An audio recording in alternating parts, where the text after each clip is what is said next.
Hey guys, what is up? It is me, Pagey, here once again with another video on The Flash as a character in live action media. That's probably the best way to describe it. So of course, just over 24 hours ago from when this video comes out, we had the launch or premiere or just beginning or start of DC Fandom, the big online event, which would have just wrapped up its first weekend a couple of hours ago or a few hours ago. Of course, we will be coming back to the Fandom, or the Dome, if you want to call it, in 3 weeks' time, when all the TV panels will have either just their panels in general that we never saw, or full panels. So, like, Flash and Titans had panels yesterday, but they were short. They were only 15 to 20 minutes each. So come 3 weeks from now, they'll have full 40-minute panels, along with every other show as well. They'll have like 30 to 40-minute panels as well. Also, there'll be some comic book panels, and I think there are going to be some bonus Q&A videos for some of the movies, along with all of that as well. But in regards to the events of the past 24 hours or so, give or take a few hours,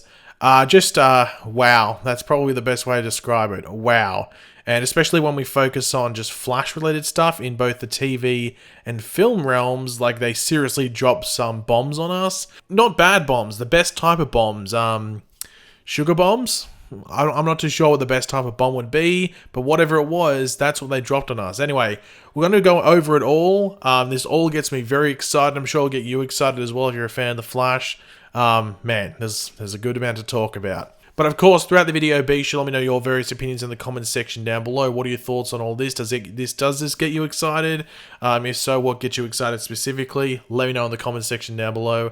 And of course, if you're going to enjoy the video, it would be awesome if you could drop a like in it to just show your support in general. Helps me out. So the first panel in question, which I knew was going to be a fairly big one, I was expecting them to really just sort of clear the air with a lot of things, which would cause some big announcements. And this was the Multiverse 101 panel. I was telling people to watch it. Everyone was like, hey, why should I watch this? And I'm like, trust me, you're going to want to watch it. So in this panel, we had Jim Lee, who's the CCO and publisher of DC Comics. I don't know if that's still the case now, but when they recorded it was the case. Greg Berlanti, who of course is like pretty much the king of DC TV, runs everything. And then Walter Hamada, who's like the head of DC Films. So they were all there talking about the past, present, and the future of the DC live-action multiverse. Now, throughout this, they're just talking about like their various properties and where they potentially could see things happening, and also like explaining how certain things came to be and various things. It went for half an hour. It was a good-sized panel. I think it was really worth watching. But Jim Lee did confirm, and this was a big confirmation because this is something that's been up in the air. We just assumed that lay down the track this would play out, but there was actually no official confirmation from anyone high up at DC. But Jim Lee himself confirmed that Ezra Miller's Barry Allen will adopt the alias of The Flash, that name, thanks to learning of that name from Grant Gustin's Flash in Crisis on Infinite Earths earlier in the year. Now, this was a big one because this hadn't been confirmed before. So when this was put out there, everyone was like, oh, wow, it's actually canon. This is real. Like that event, that moment there, that mattered. That was a huge pivotal moment in the DC multiverse, not just with the multiverse that we know on TV, but when you include the movies as well. It's a massive moment. Now, in this panel, they also talked about how TV and film characters will continue to cross over, with HBO Max, the new streaming service for like Warner Media and Warner Brothers, being pivotal as it will serve as the middle ground. Now, at the moment, they're really, like, HBO Max is really just focusing all of its attention on the Snyder Cut. Like, there was no mention, absolutely zero mention of the Green Lantern HBO Max show, or the Strange Adventures show, or the Superhero High show. They didn't mention it at all, which I was so shocked by. I thought, like, if there's going to be a place you're going to talk about it here. Maybe not specifically this panel, but this event. They didn't talk about it at all. Maybe that could come in 3 weeks' time. Who knows? It felt really weird that they didn't address it at all. However, it seems HBO Max is really relying on the Snyder Cut to drive up subscriptions. I don't know if it's going to work. I think a lot of people are going to legally download that thing, but who knows? But anyway, they're aiming to have HBO Max be this pivotal middle ground and like the medium between or the middle ground between TV and film. So it's not quite film, HBO Max. You know, it's not quite the level of what you would get in a cinema, but it's also better than what you would get on standard network TV. So it's that middle ground between TV and film, and that's where that's where they're sort of hinting where if you're gonna see a decent amount of crossover between TV and film characters, that's where it's going to be. It's going to be on that platform. So it's going to be interesting to see what they do in the next couple of years around that, but I think we should get all excited. But speaking of the Flash movie in particular, they obviously had that panel. It only went for 10 minutes. It was weird. It was a lot of attempted comedy, which I don't know if it worked 100%. It was still funny in some areas, but didn't work everywhere. But one of the cool things is that they actually did release some concept art pieces, which are two of them are very, very cool. They just give you a good idea as to what they're where the character is going forward. Because I know there's a big question mark, regardless of what Ezra Miller's done outside of the character, but there is just this question mark around Ezra Miller as this character. Does he fit? Is he Barry Allen? Personally, I love Barry Allen. I don't mind Ezra Miller, but he's not Barry Allen. However, you can make your own version of it. Grant Gustin is not Barry Allen, but he makes it his own. To the point where you're like, yeah, hold on, you do make that version of Barry Allen your own. So we've got to give time for Ezra to do that. So hopefully this movie can do it. But in this concept art, it was this new suit. Now they did say it's like an organic suit. Now, I don't know if that means that he creates it from the Speed Force, which isn't something that Barry really does. That's more of a Wally thing. So it's very interesting that they might do that with Barry, but it didn't go into specific details what they fully meant by organic, but they did say, that a Batman or one of the Batmen helps him with it, whether it's Ben Affleck's Batman or the Michael Keaton Batman that's going to be in this movie. I'd assume the Ben Affleck one. We'll have to wait and see. But speaking of Batman, you get this concept art of the Flash kneeling or squatting, one of the two, and you can see a Batman in the background, and that is the Michael Keaton Batman. It has the yellow bat symbol on the chest and stuff like that. So that is the Michael Keaton Batman in the concept art.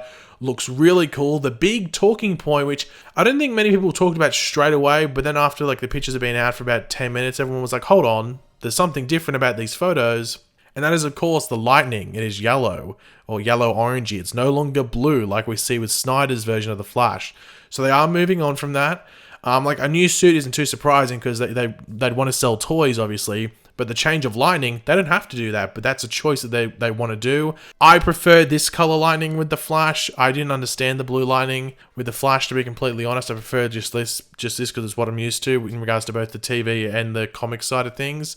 So it's cool to see it in the concept art. But the Flash, this new Flash suit in general, it looks pretty damn cool. But speaking of, Ezra and his crossover with Grant's version in Crisis, Eric Wallace did an interview with Discussing Film. There's much more questions there. I'll leave a link in the description down below if you want to go check it out. But there was one question in particular which relates directly to what we've been talking about pretty much in the entire video. So here is that question. So the Flash film is currently set to release in 2022. Of course, we had that connection between itself and the TV series in Crisis on Infinite Earths. Are you looking forward to the film, and do you think we could potentially see the two Flashes meet again next time, potentially on the big screen? Well, I'm glad you asked this. I'm so excited about the Flash movie. I literally will be the first person in line to go see it. I love all things of the Flash, all different iterations of the Flash. Obviously, in my heart of hearts, Grant is my favourite Flash because that's my show, But it was such an honour and a privilege to have Ezra come and play in our Arrowverse, even though it was only that one scene, and Grant and Ezra got along so well. There was definitely a camaraderie there and a mutual respect for each other as performers because they're very, very different, right? They're very different people, but they are both so gifted and talented. So yes, I can't wait to see this movie. I would love to see Grant appear somewhere in their version of the film. Say I said, you know what, I'll give you a couple of weeks off, easy now. So I don't know if they'll do that, but I'm putting it out there because I know Grant would be excited. I think he would have some fun. I also told Ezra with open arms we would welcome him back. I would love to have him back for longer, for a full episode of The Flash, if we can somehow make it happen.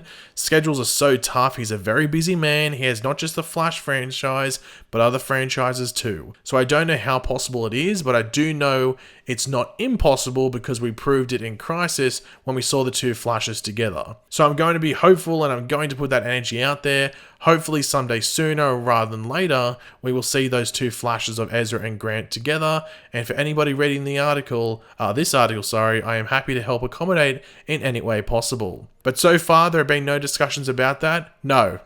I wish, trust me, I wish. And that's really the point that I think I would make as well. If someone said, no, there's no way Ezra would come back and do it. There's no way, the door's closed. I'm like, well, the door can't be closed because we kept it open. The fact that Ezra even just came and did that crossover or that scene in Crisis, that door is forever open. It's got a dodgy lock. It's never going to close properly. It's always going to be open, at least the tiniest bit, to the point where Ezra could come back in and play in the Arrowverse again, or vice versa. Grant could, go over to their world for a bit. So the fact that it's happened once means it could happen again, if not in an easier manner. So I think personally, this is what I could possibly see happening, is Ezra maybe appearing as the Flash in the last season of the Flash TV series, whenever that is. And I think it's obvious. I think in the Flashpoint movie, Grant's going to appear in some way, shape, or form. I'd assume literally a 30-second cameo, not long at all. Probably in the Speed Force, maybe them running alongside each other, something along those lines. But it'd be, honestly, at this point now, it would be a ridiculous, massive, just shocking shock if Grant was not in the Flashpoint movie at this time. Honestly, I think we'd all be just dumbfounded if it didn't play out that way. But yeah, regardless, looking forward to hearing more about this Flash movie as it moves ahead. Obviously, it's meant to start filming next year. So I'm sure we'll hear more as it moves along, and then it casts certain characters as well. But thanks for watching, guys. Hopefully you enjoyed the video. If you did, it'd be awesome if you could drop a like on it to show support. Let me know in the comment section down below your various opinions on what we went over. Are you looking forward to the Flash movie? Does the additions of the Batmans and all that get you more excited? Where do you think Ezra could show up again on the TV side of things? Or do you think it's going to be Grant over there first on the movie side? Let me know all of your opinions down there in the comments. And of course, if you are new to the channel, make sure to subscribe. And yeah, I'll catch you guys later. Goodbye.